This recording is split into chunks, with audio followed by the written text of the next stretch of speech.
Dr. Sida Mao here to talk about a career in critical care. Sida is a critical care fellow at the QMC in Nottingham, and he's also part of the HLA Alumni and organised at the HLA conference in 2019, which was an international conference attracting high-profile speakers and participants from Europe, Africa and further afield. If you have any questions during the webinar today, please do post them in the dedicated Slack channel, and the Slack channel for tonight is hashtag critical care in the FDoc Slack. And what we'll do is we will ask Dr. Mao these questions at the end of the session. As always, if you like what we do, please tweet hashtag FDocs. And without further ado, I will pass you over to Dr. Mao. Dr. Mao, thank you for joining us today. Thank you very much. Can everyone hear me? Yes. Amazing. So thanks, Hiba, for the introduction, and thank you everyone for joining me. So I'm just going to switch over to my PowerPoint now. So just let us know if you can't see that. But so we'll begin. So thanks everyone for joining in. Hiba, for giving me this platform. So again, I'm Sid. I am currently a clinical fellow in critical care in Nottingham at the moment, and today I'll be kicking off my 5-lecture series on the basic concepts of critical care medicine.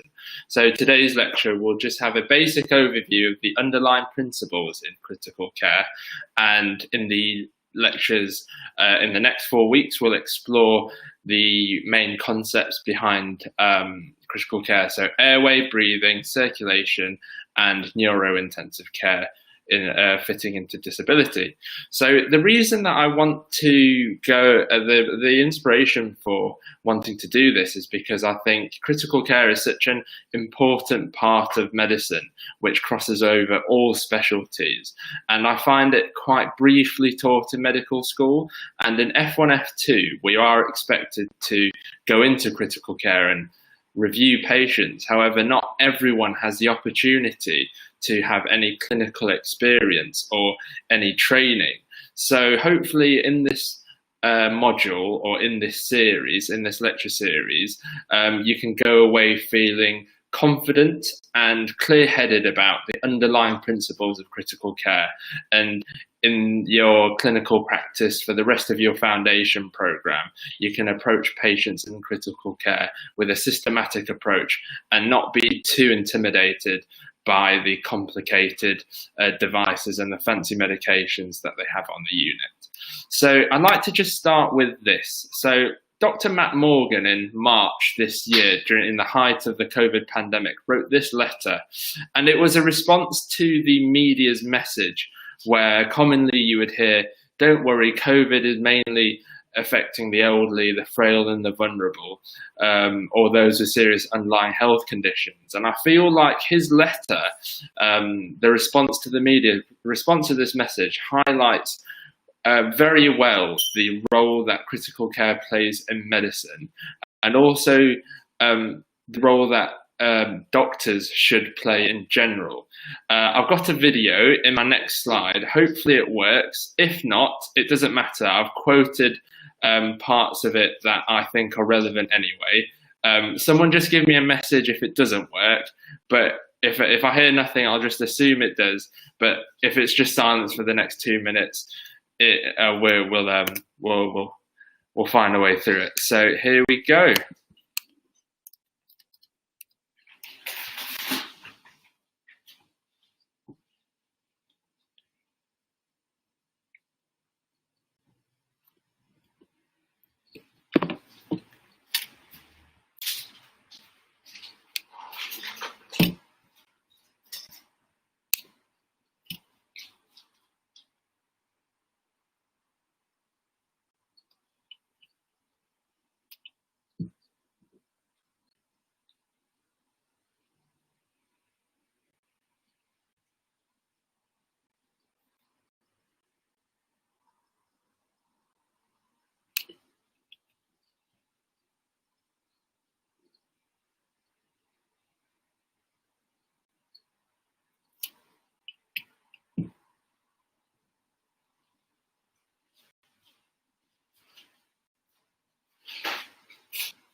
So that was the video. I've just received a message that the audio didn't quite go through, but not to worry. I've quoted what the main parts are and what really gripped me from that lecture. So the first part is fancy machines, powerful drugs and talented staff. None of these things cure every disease. All they do is give us time. Time to work out what is wrong, time to hopefully treat it, and time for people to get better. And I think that's put really eloquently. So critical care is a supportive, we play a supportive role across all specialties. And the role that we play is just we are essentially using everything we can to buy us time so we can work with the home team to treat the underlying pathology. We reverse what is able to be reversed, but unfortunately, not all the time, not everything works. And the second quote, as you can all see, it's about essentially ceiling of care and making sure that although we have all the resources at our fingertips and we have access to fancy medications and machines, we are, at the end of the day, still doctors, and we do treat patients as a human being, not just a condition, and we will not do anything that is not in their best interests. And also the third point is the realities of critical care. And unfortunately, although we have everything at our disposal, and we are I think one of the most highly resourced departments in the hospital. Wherever you are, the intensive care unit has access to a lot of things most wards don't have. Sometimes not everything works, and it's also our duty to provide adequate palliative and good end-of-life care as well. So that brings me on to, so what is critical care medicine? And just following on from that letter is exactly those things that we discussed just now. But the definition from the Faculty of Intensive Care Medicine is treatment of patients with, at risk, or recovering from potentially life-threatening failure of one or more of the body's organ systems. So instead of grouping patients into their specific pathology, say like on the ward, they're either medical patients or surgical patients, we think of the patients regarding their physiology. And that's what we focus on, regardless of whether this patient is for surgical intervention only or medical intervention only. And that encapsulates these three things. So we offer organ system support, investigation, diagnosis and treatment of acute illness, and most importantly, I think, patient safety, ethics, end-of-life care and the support of families. And I think the last point was really highlighted during the COVID pandemic. And I remember when I was working on the unit that this was the emphasis, is that we provide good communication to families, good end-of-life care, and keeping ethics at the heart of every decision, because we do not want, although we have everything, doesn't mean we have to use everything. So critical care can then be divided into two main groups, so either level 2 or level 3 support. You might have heard these terms being thrown around, but what it essentially means is level 2 is basically just one nurse to 2 patients and only supporting one organ system only. So that is something like the high dependency unit is often a level 2 area where only one system needs to be supported. However, in level 3 is the intensive care unit. So that is where each patient has just one nurse only, and we're often supporting 2 or more organ systems there, and they're either there for invasive ventilation, which we'll cover later on, and also in later lecture series as well, or renal replacement therapy. And it's there where we do our most, I think, our most aggressive interventions. So commonly, when you step onto the critical care unit, this is what you'll see. And I certainly remember my first time stepping on as an F1, and or even as a medical student, I think there's so much going on here. It's very, very intimidating, but hopefully at the end of this lecture and after the next month, you're able to approach this sort of scenario at the end of the bed and feel much clearer about what is going on and how to navigate your way through that. And ultimately, what's your role in delivering care for this patient? So, before we move on to that, so who receives critical care? I think many of you now have spent enough time in your foundation doctor roles, and I think a good proportion of you has done out of hours work. So whether that be an evening ward cover or a night shift, and perhaps you've already encountered situations where you've been asked to review a really poorly patient and you've asked for senior support from your team, whether that is the medical registrar or the surgical registrar, and they want to make a referral to critical care.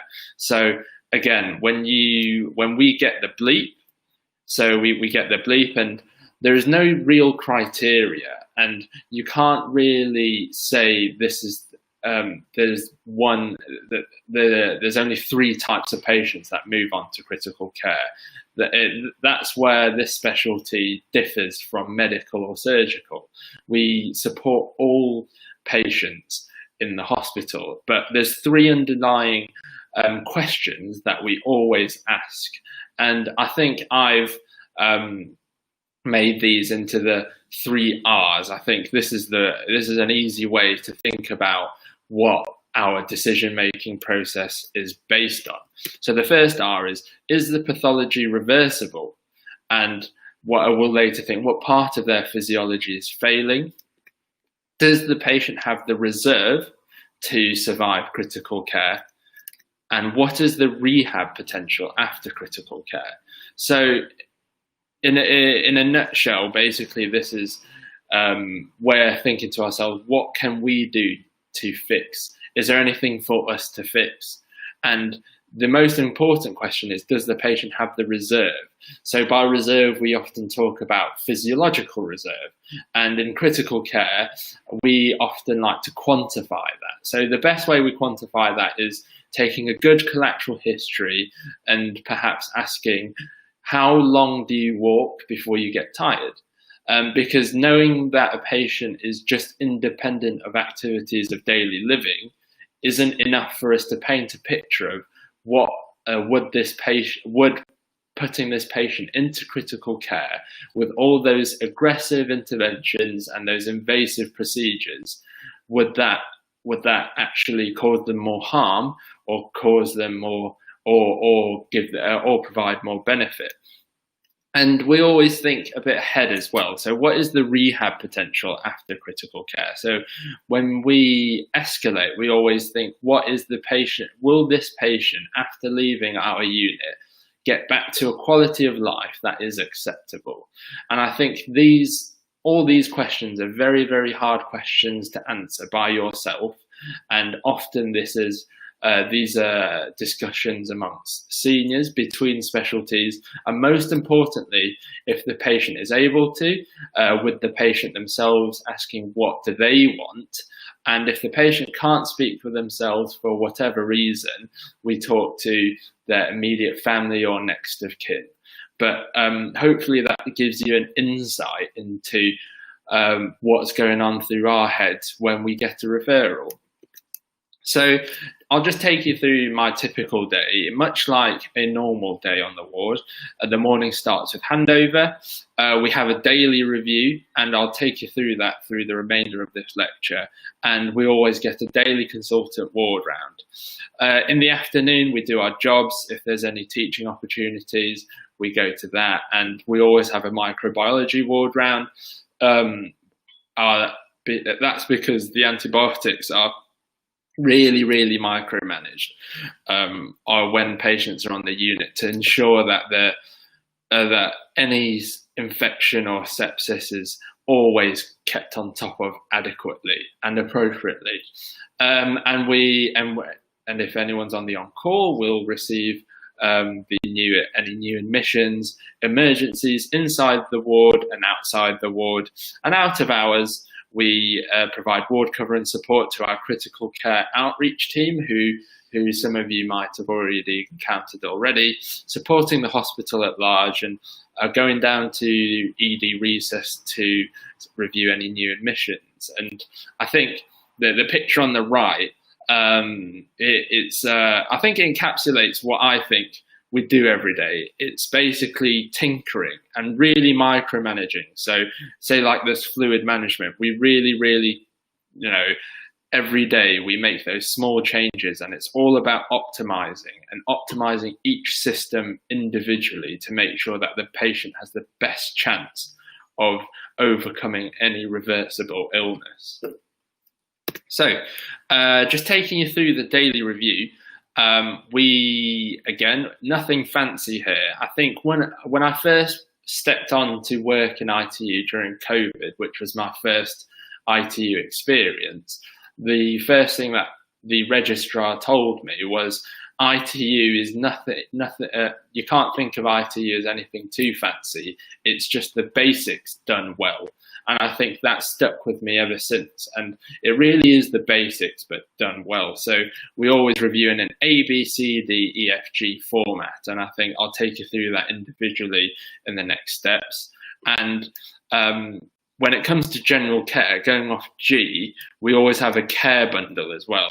And I remember when I was even on the wards, on the care of the elderly wards or surgical wards, these acronyms I would often use on my own ward rounds to make sure I covered everything. And I think for any of you watching that is interested in critical care but currently on a medical job or surgical job, but these things you can take from critical care into any job you go into. And I think on your daily ward rounds, if that's what you're doing at the moment, you can always review a patient's feed to make sure that they're getting adequate nutrition to overcome their illness, making sure that their painkillers is not, we're not overshooting it, but we're not underdosing it. Sedation is obviously critical care exclusive.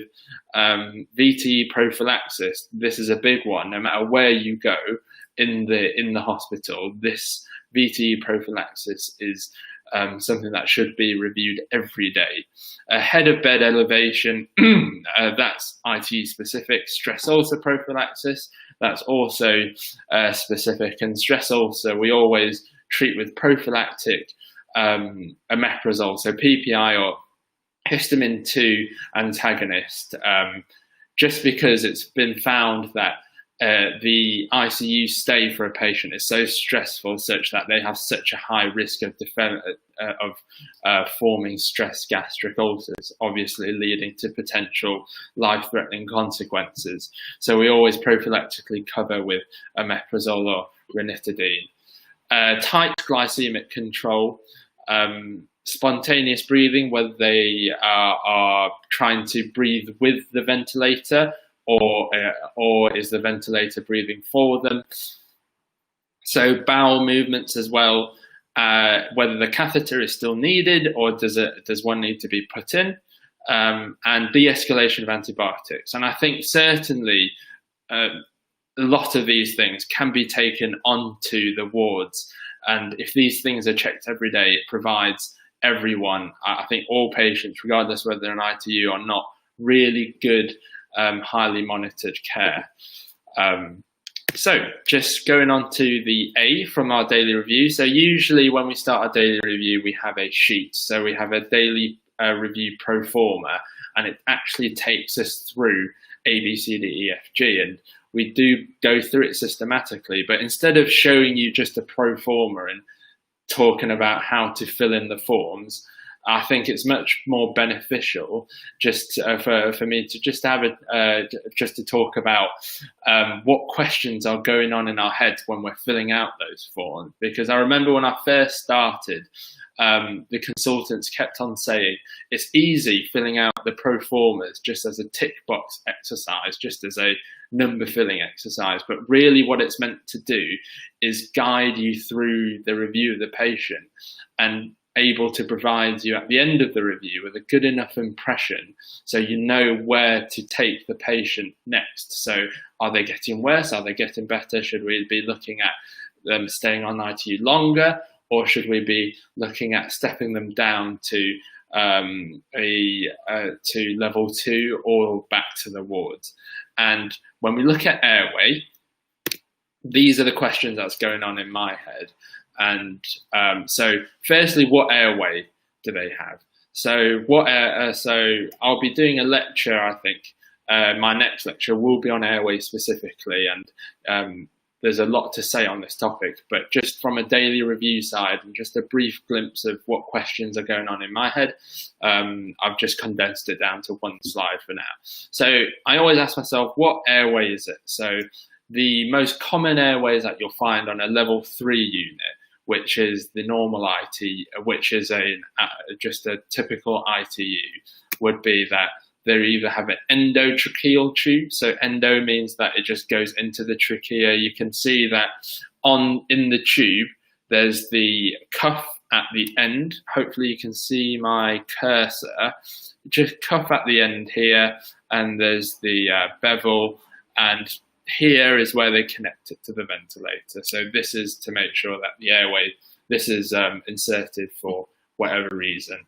And tracheostomies. So tracheostomies, I think before stepping onto ITU, my impression was that this is when you lose the airway so bad, you have to make another hole in the neck. But these are routinely used actually on the unit to wean people off invasive ventilation and wean patients off the endotracheal tube. And I'll be going through that in a lot more depth in my next lectures, but in short, wean means that you want the patient to be able to breathe off the ventilator. But if the patient is spending too long on the ventilator, we have to take an active measure to try and get the process going, to try and get them to spontaneously breathe again. And this is the next step afterwards. Obviously, there are other reasons, but 70% of the time on ITU, if you see a tracheostomy, they're most likely in short, it's called the trachewean. So what type of airway is it? Where is the airway? The obvious question is obviously down the trachea, but what I mean by that is the endotracheal tube. So specifically, how far is it in the tracheal tube? And you measure that by taking the length here and measuring up to where the trachea meets the teeth. And we measure that every day just to make sure that this hasn't changed position, because what you can risk is the endotracheal tube going too far down. And if you go back to your anatomy, the right main bronchus is more vertical than that of the left. So if the endotracheal tube goes too far down, it'll just go into the right main bronchus and you'll only be ventilating one lung and depriving the patient of half their lung capacity. So you want to make sure that the endotracheal tube is always in the right position. And same goes with tracheostomies as well. And why do they need this airway? And I think after reviewing each system, you'll hear me ask the same question. So why do they need an endotracheal tube at this moment? And is it still needed? And also same with the tracheostomies. Why do they need this tracheostomy? Is it still needed? How is the airway's condition? So that incorporates the condition of it. So in the endotracheal tube, is the cuff inflated adequately? Is there a cuff leak? Is there a blockage in the tube? And in the tracheostomies, much like how you assess a stoma, so site, spout, and what's coming out. So is there any mucus plugging in the trachea? Is it clean? Is it at risk of blocking it? Around the trachea site, is there any signs of infection? Is there any signs of redness? And is it in the right position? And most importantly, do they still need this airway? So typically, the longer the time a patient spends invasively ventilated, such as with an endotracheal tube or an ETT, their mortality increases every day and the complications increase every day. So the main question is, does this patient still need to be on this mode of ventilation? And if they don't need it, is this now a window of time for us to move the patient on into their journey? Because the last thing we want is patients spending longer than necessary in ICU.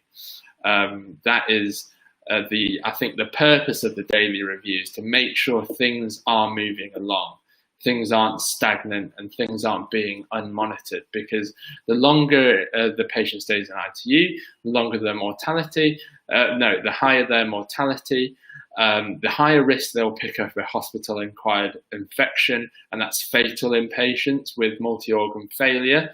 And also it increases their chance of post-ICU delirium. It's a concept that I've recently been looking into, and it's very, very interesting. It's talking about the patient's journey after they've left ICU and how they are. And a lot of patients are left after their ICU stay with a lingering delirium, with massive psychological consequences such as PTSD and all hallucinations, and also sometimes unemployment and their social lives being massively affected.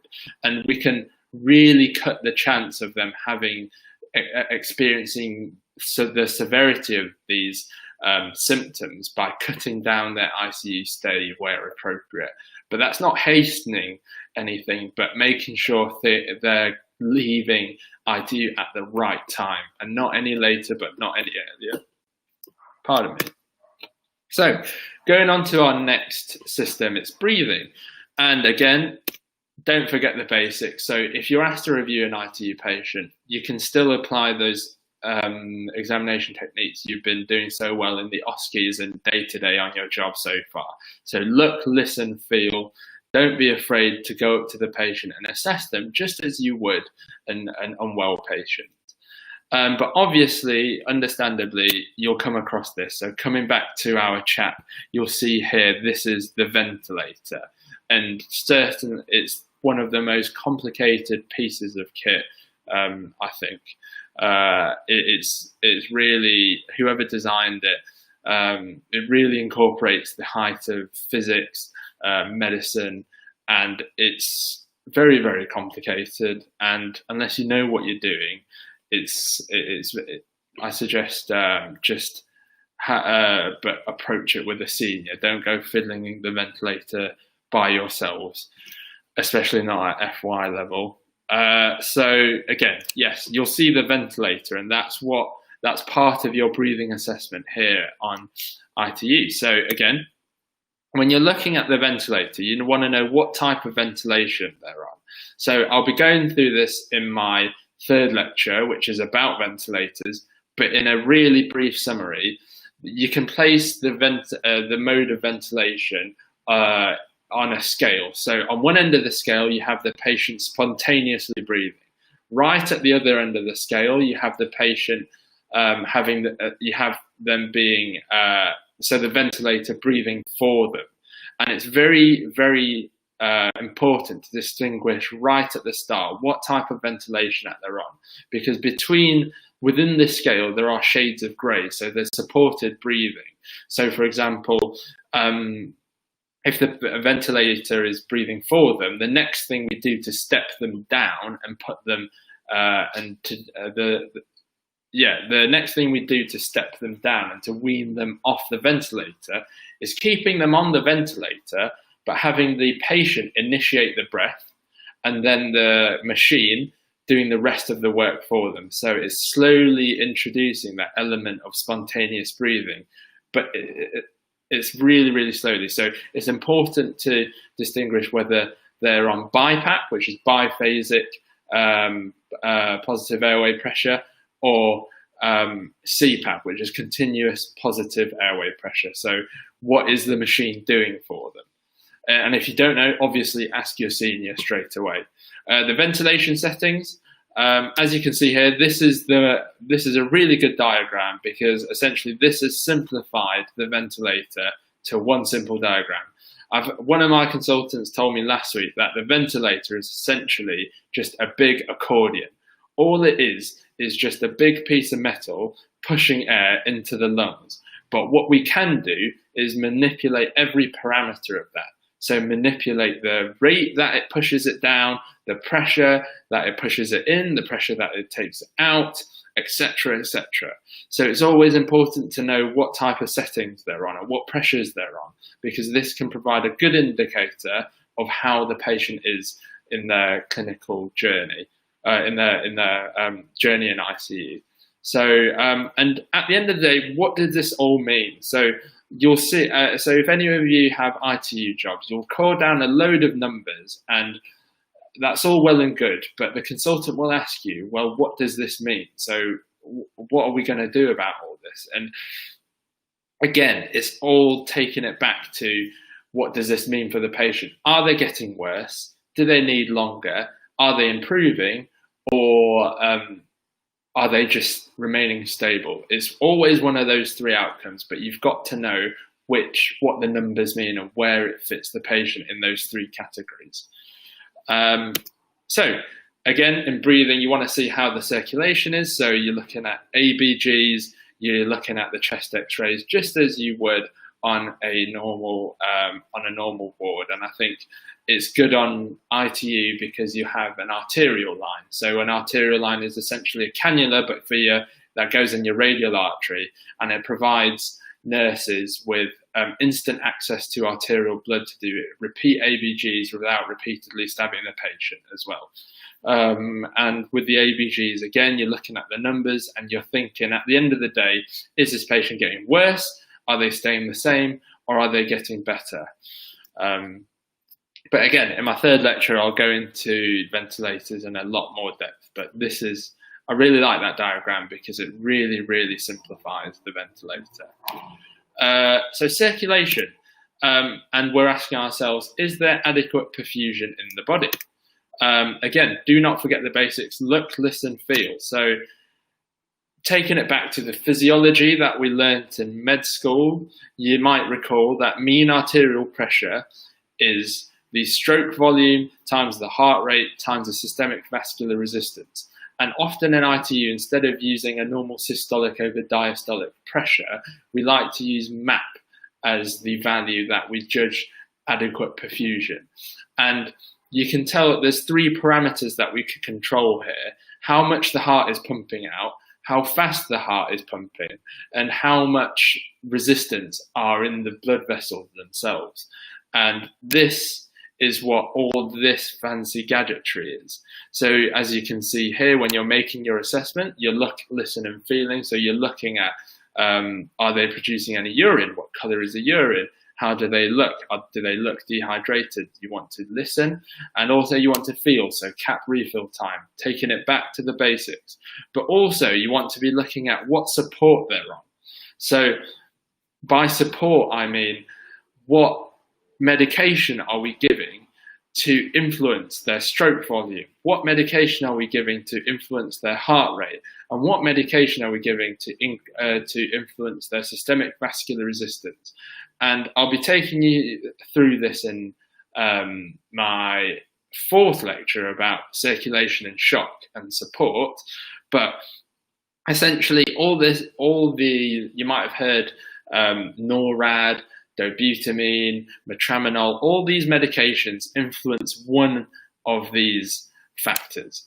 And you want to know, again, how much support are we providing? So are we just providing some stroke volume? So on the wards, providing stroke volume is just fluid. So you're filling. Or are we giving something a bit extra? And why do they need support? And has it increased overnight as well? I think in ITU, the danger is that the nurses are so good at keeping their observations stable. So when you come in the morning, you'll see the obs are totally fine. And that's because the nurses have worked really hard overnight to just tweak the medication to ensure that's the case. But it's your job to see what changes are made and what these changes mean. So you might see a good map, but if the level, say, of noradrenaline has increased, you know that, okay, their blood pressure obviously was too low to be on yesterday's rate of NORAD, and today's NORAD's increased. What's changed? And again, you assess like you go through that decision tree like you would in the wards. But these are the questions we ask ourselves. And again, we take a step back and we think, what does this mean for the patient? Are they getting better? Are they just remaining stable? Or are they getting worse? And disability. So in disability, we often focus on the neuro aspect of intensive care. So I'll be covering this in my final and fifth lecture in a bit more depth. But this can be split. This assessment can be split into two categories. So we're assessing their brain function, and then we're assessing the amount of anesthesia we're using.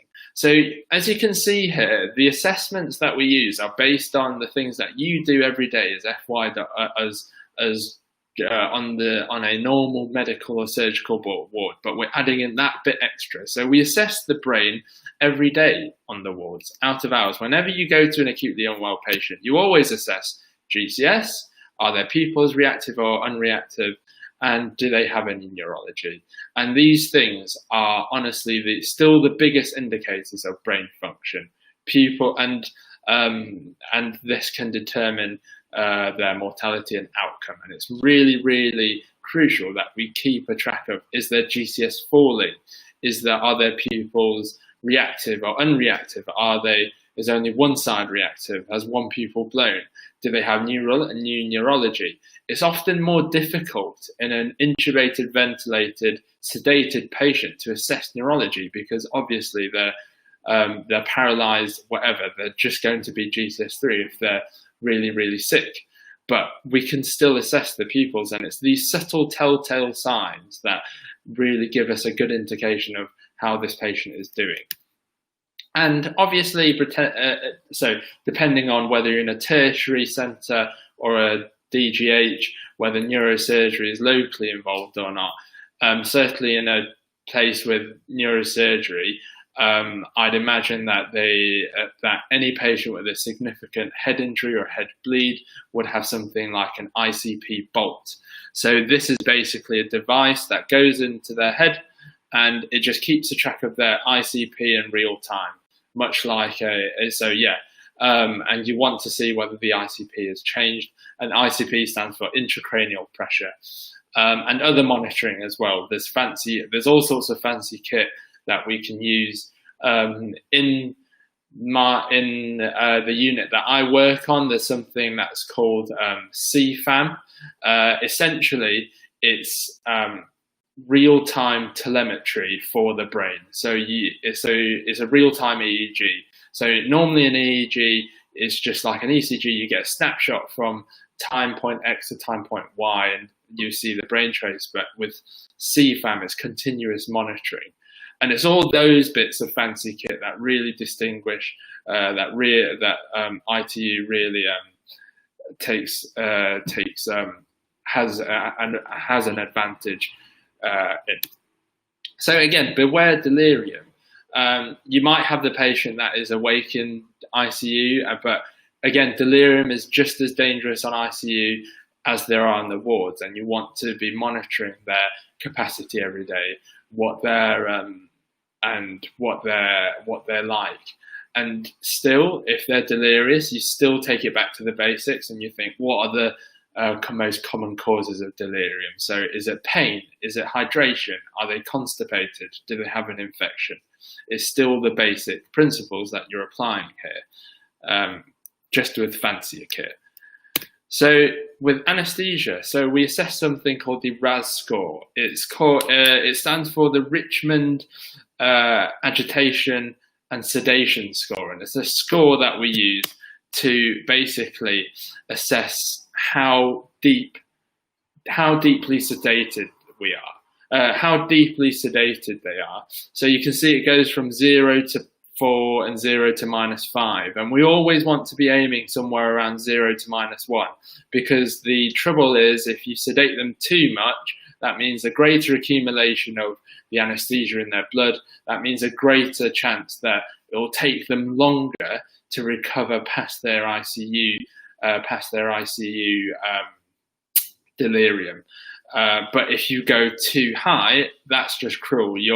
They'll still be able to feel pain.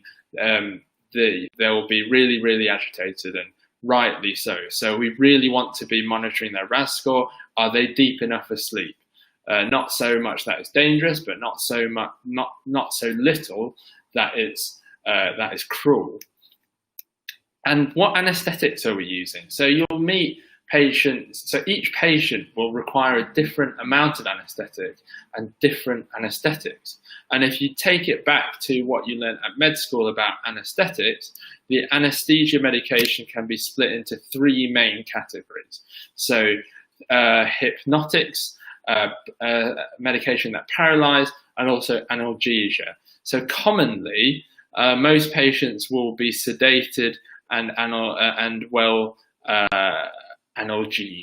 So common things that we use. So short acting would be something like propofol and alfentanil. Those have very short half-lives.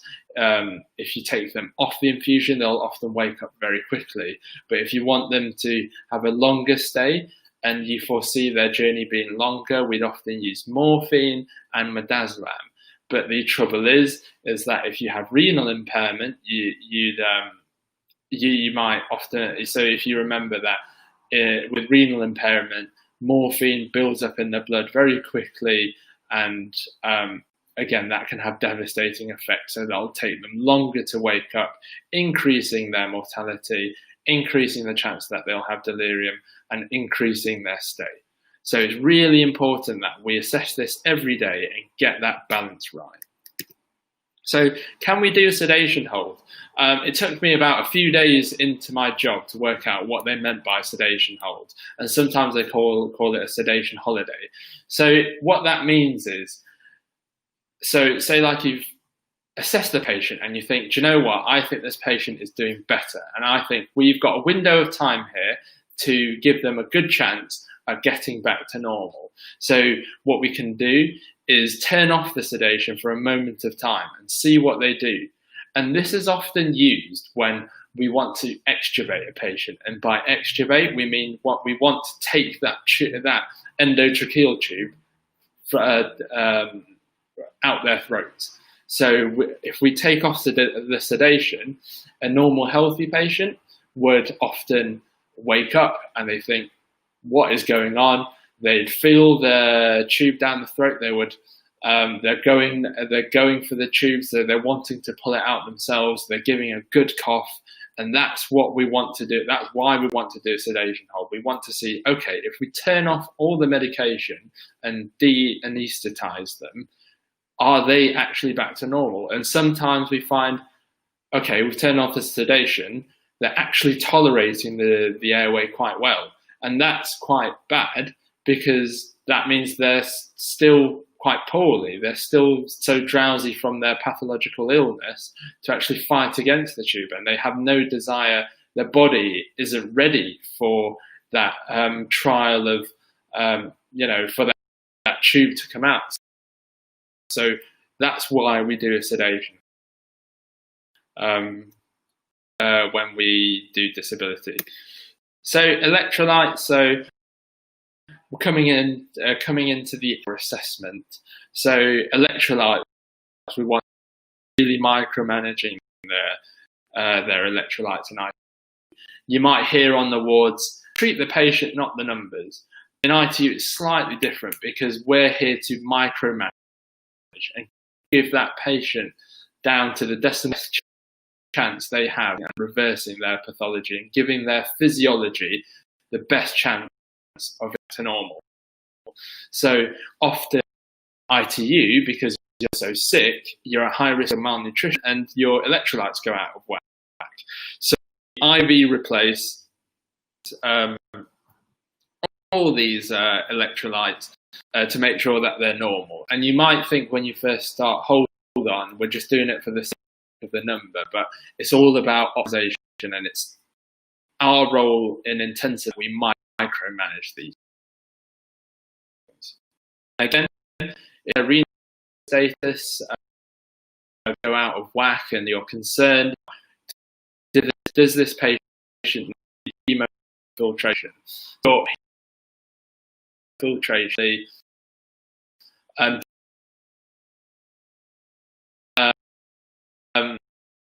and then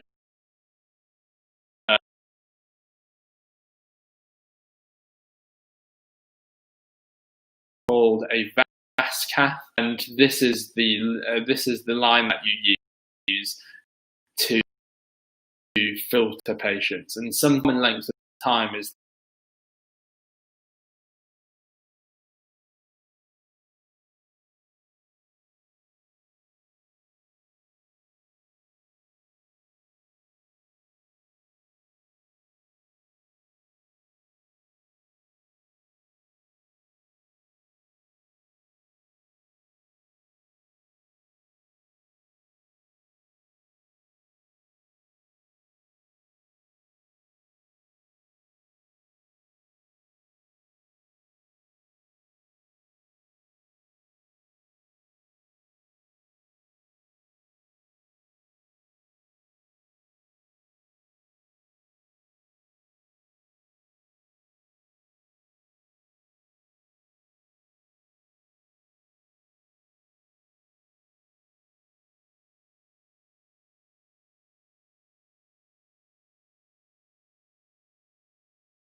Hi everyone, sorry about that. We're just having a technical issue, but so we will be back very, very soon, so don't go anywhere.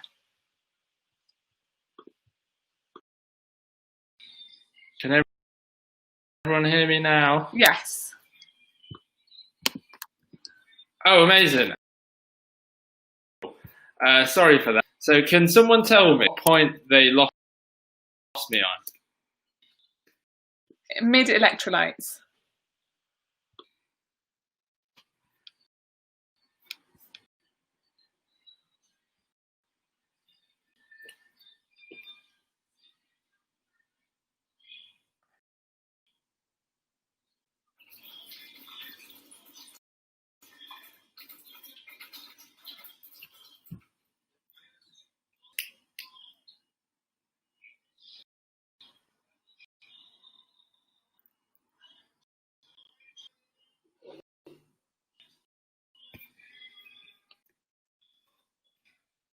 Okay, can everyone hear me? Someone give me a signal, and then I can carry. Okay, amazing. Thank you, Adil. So, can everyone see my screen? Someone give me. Is that a yes? Can people see my screen before I carry on? Okay, great. So, electrolytes. Just starting from the top again. So, want to give the patients the best chance at overcoming their pathology and their physiology, making sure that it's back to normal. We really want to micromanage each of these electrolytes. To you, commonly high risk of malnutrition. Make sure that each electrolyte is micromanaged so that the physiology goes back to normal. So before I cough, I was saying that I've had a complete mind blank. So going just after that. So renal replacement. So commonly in level 3, if you go back to often get referred for hemofiltration. Remember when I was an FY1 and FY2 on medical ward, I would commonly encounter patients in such severe AKI that I am questioned, does this patient need nutrition? And again, if the answer is yes, it's definitely an indication that you should be regulating the patient for level 3 care for hemofiltration on the intensive care unit. So for those who don't know what hemofiltration is, it's essentially taking blood out of the patient, a filter, and then putting the back in the patient. So this works for them because for whatever reason, at their job of making sure that the blood is not acidotic, making sure blood is of the of potassium. If you see any of these, you should really be considering escalating, talking to your registrar or the ICU team. So if they have persistent acidemia on the VBG or the ABG, if they have a persistently raised hyperlink to treatment, that is often a sign that the kidneys are just not doing their kicking the potassium out of your. Are they fluid overloaded and output, and the oliguria or polyuric? So you're really so all of which you're thinking, okay, the kidneys are not doing its job. A device that does the job of the kidneys for them, and also uremia. And yeah, just going back to electrolytes, what I wanted to say was, on the wards, I was taught treat the patient numbers. It's slightly different. We have to make sure that give the patient to the decimal point their best chance of fighting back again, whatever their pathology is. And it's only by micromanaging these. It's our job to always enrage them so that their physiology is up to scratch. Again, the last thing that we assess is that. So even on the ward, be doing this already. This is nothing. So we really want to make sure that these patients of malnutrition. So we want to see, are their oral intake sufficient? If it's not, then we might have to get further. Do they need a nasogastric and a constant infusion of feed? They need an NJ tube. Patients with major pancreatic surgery often need both. And all else failing, do they actually within their veins? And we work closely with dietitians, and they do a really, really good, thorough assessment of where we are at in patient's nutritional state, and it's something that can be easily overlooked. And if it is, it can leave really high risk. Again, you're just prolonging their state and prolonging their mortality, the post-ICU outcome. And so this is something that you do on antibiotics. Do we need microbiology input? Nothing new there. And if they spike a temperature, they are obviously at high risk of getting infection because they have so many invasive lines in. So the typical patient will be intubated, ventilated.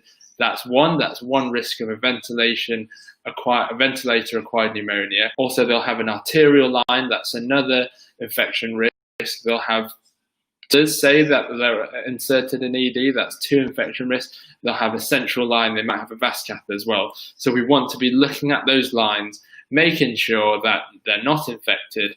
And if they are, what we're going to do about it. Are we going to take it out? Are we going to culture? What are we really going to? So what we're going to do? Do they need replacing? And anticoagulation. So I just want to leave on a note that anticoagulation is so important. It's never forget anticoagulation. Always review it every day. Do you have an accurate weight? And if you do, is that anticoagulation? You've got to work out, is it treatment or is it prophylactic? And if it's either, is the amount of anticoagulant they're that you're providing adequate for their weight? So making sure that you check on that VT weight drug chart. Are they on the right amount of enoxaparin?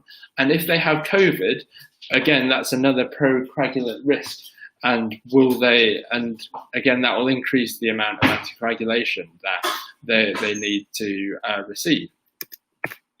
So that brings us to the end of today's lecture. And I just want to thank you for everyone that's tuned in, and thanks for bearing with me during the technical faults. Just a summary of what we're going to cover in the next 4 weeks. So airways, breathing, circulation, and disability. So just going through the ABCD format, but in the airways lecture we'll go over different types of airways. We'll give a brief, a crash course in ventilators. I'll try and simplify it as much as I can, and we'll talk about support and traumatic brain injury in the neurointensive care. So thank you everyone for tuning in. Any questions, fire them on the Slack group. Feedback is most welcome. If you think I've skimmed over a point, or if there's something that you're interested in, or if you don't think this presentation style was clear enough, please let me know, and I can change that in my next lectures. I'm always seeking to try and make it as clear and as simple for you as possible. And just to take a moment, these are my contact details. Don't hesitate to drop me an email, find me on Twitter, and just get in touch. So thank you very much. Thank you very much, everyone. And I think I should be passing you back to Heba.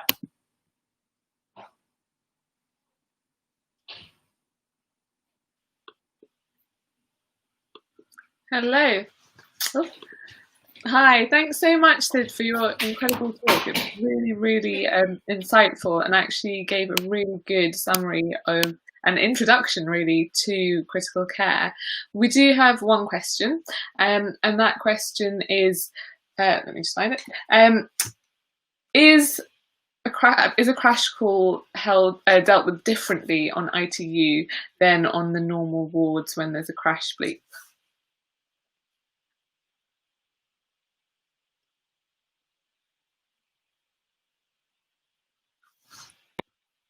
Oh, One sec. Yeah. Sorry, I can't hear anyone. Can you hear me now? Can you hear me now?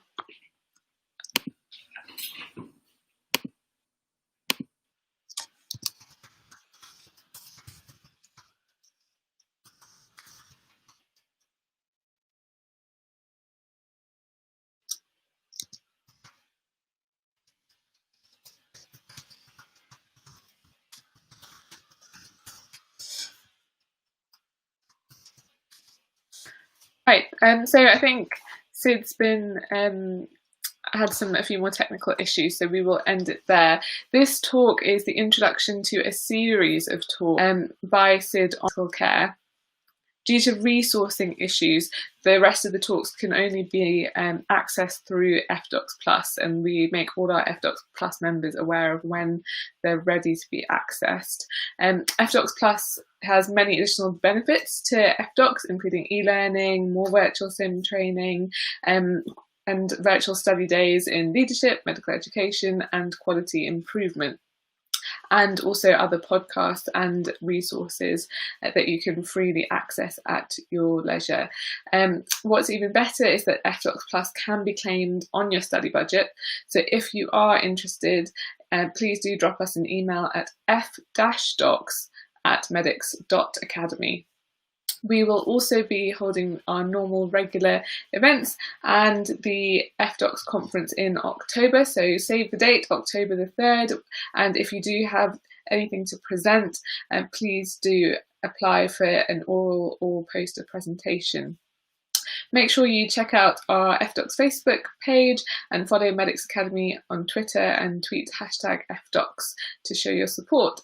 That is it from us tonight. I hope you enjoy the rest of the evening. Keep an eye on our events and opportunities. Goodbye.